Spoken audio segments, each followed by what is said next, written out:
the three of us in this marriage, so it's a bit crowded. The Crown has brought us season after season of compelling drama, and as the characters change over the course of their lives, so too do the actors playing them. With so many actors covering a set number of characters, comes many stories about making it all happen. What do actors from all seasons of The Crown have to say about making the show? Stick around to find out. Number 1. All Hail the Queen. In the latest season of The Crown, the monarch herself is played by actor Imelda Staunton. We wonder if perhaps Imelda had one of the most daunting tasks in the role, as she was playing the Elizabeth that we perhaps know best. Here's what she had to say about playing the role. I think the challenge that I felt for myself, the extra challenge, if there wasn't enough on my plate, was to be the queen that people recognize much more now, the older queen. Claire Foy's version was almost a costume drama, because it seemed so long ago, and then Olivia Colman's was, again, like a period piece. This season just feels so much more present, I thought, I can't fool anyone now. Number 2. Manville for Margaret.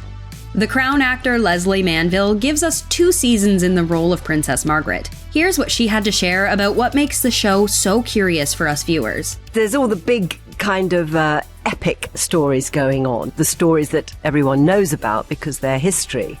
But then there's all the little quiet dramas going on underneath.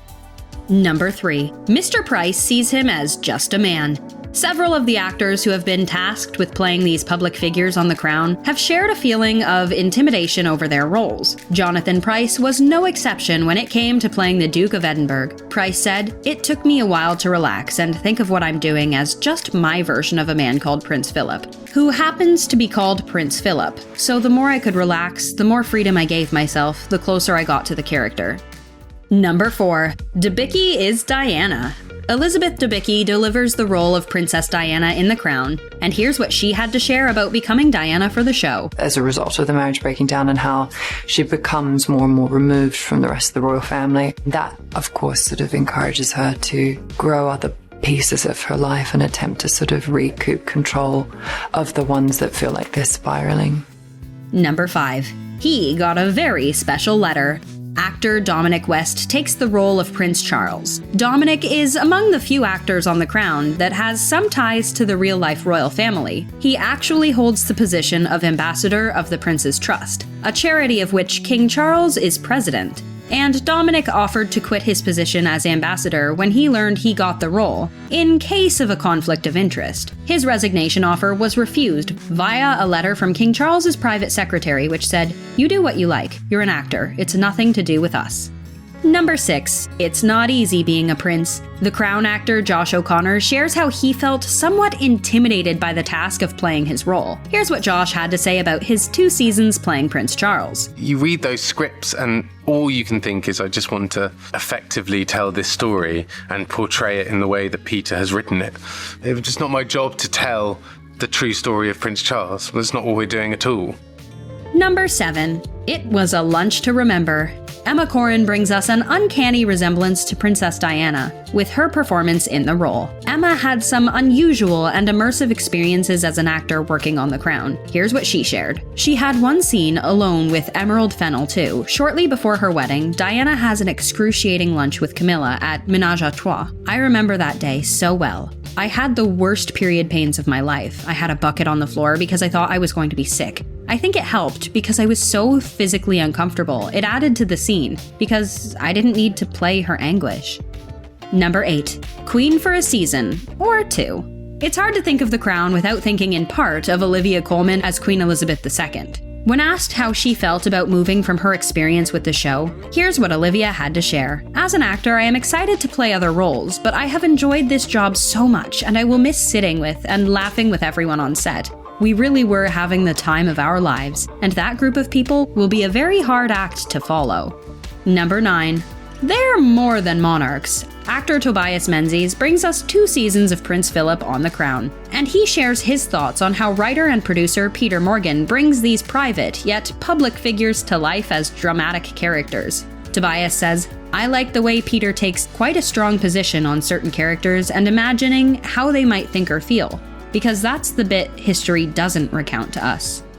Number 10. We can only imagine the drama. There are some viewers who believe that The Crown should show a fiction disclaimer in front of each episode. The Crown actor Helena Bonham Carter, who brought us 2 seasons in the role of Princess Margaret, said on the show's official podcast she thought the series had a moral responsibility to declare that it was our version, rather than the real version. Helena said it is dramatized. I do feel very strongly, because I think we have a moral responsibility to say, hang on guys, it's not a drama doc, we're making a drama. So they are 2 different entities.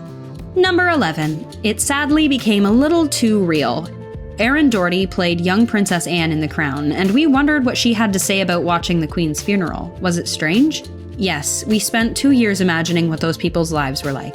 There was sadness for the family, but on some level, the experience of making The Crown made it more beautiful. I'm always asked what I would say if I ever met Princess Anne, and I just don't know. I think the world of her. I really, really love her. But she's also intimidating to me. Number 12.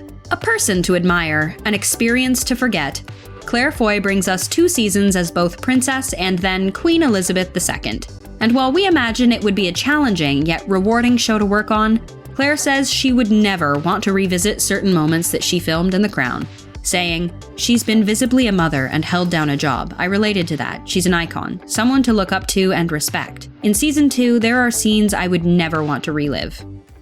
Number 13. She got just a little bit too excited. The Crown actor Vanessa Kirby brings us 2 seasons of Princess Margaret. When asked about some of the ways she prepared for the role, here's what she had to say. "I've got pictures of her everywhere, which I think is quite disturbing for anyone who comes over and doesn't know that I play her. The reason that I have that one on my wall in the bedroom is I was hoping that by osmosis I would absorb some of her, and also because it really defined how the sisters could be less alike. I really wanted to look at that when I'd wake up, and maybe channel a bit of it." Vanessa got to meet one of Margaret's ladies-in-waiting, who said she almost got it perfect. Vanessa admitted she said the performance was perfect, which was so flattering I couldn't believe it. I nearly died. She said, "The only thing was that during the wedding, you were a little bit too bubbly. Margaret would have taken it much more seriously." Number 14. You know you've wondered about it. We certainly have.